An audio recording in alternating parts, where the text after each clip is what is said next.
இன்னைக்கு புரட்டாசி கடைசி சனிக்கிழமை. அது இல்லாம ஹரணிக்கு இன்னைக்கு வந்து லீவு, சனி ஞாயிறு 2 நாள் லீவா. நேத்து நைட்டே பாப்பா 2 நாள் லீவு அப்படின்னு சொன்ன உடனே நைட்டே பிளான் பண்ணிட்டா நாளைக்கு எல்லாரும் சேர்ந்து கோயிலுக்கு போகலாங்க அப்படின்னு.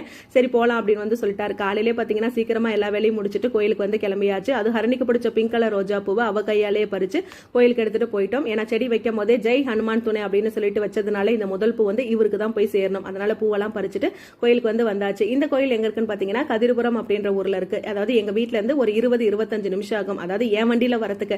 மத்த ஸ்கூட்டி எக்ஸல் எல்லாம் போற மாதிரி இருந்தா ஒரு 10-15 நிமிஷத்துல வந்து போயிடலாம்.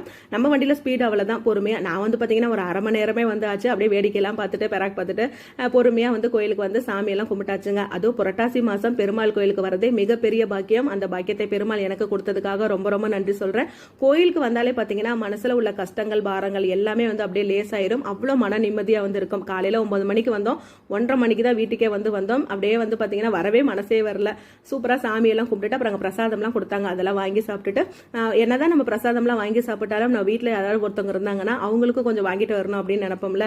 அது போலதான் நாங்கள் 3 பேர் வாங்கி சாப்பிட்டுட்டு எங்க சிவா குட்டிக்கு கொஞ்சம் ஒரு பார்சல் வாங்கிட்டு வந்தோம். அப்புறம் முனியப்பன் இருந்தாரு, அங்கேயே விளக்கு போட்டு சாமி கும்பிட்டுட்டு வந்தாச்சுங்க. அப்புறம் வீட்டாண்ட வந்து பாத்தீங்கன்னா ஒரு பாட்டி வந்து இருந்தாங்க. இந்த நிலைமையிலையும் வந்து பாத்தீங்கன்னா உழைச்சு சாப்பிட்றாங்க. எனக்கு அந்த பாட்டியை பார்க்கும்போது பெருமையாவே இருந்துச்சு, அதே டைம்ல கொஞ்சம் கஷ்டமாவும் வந்து இருந்துச்சு.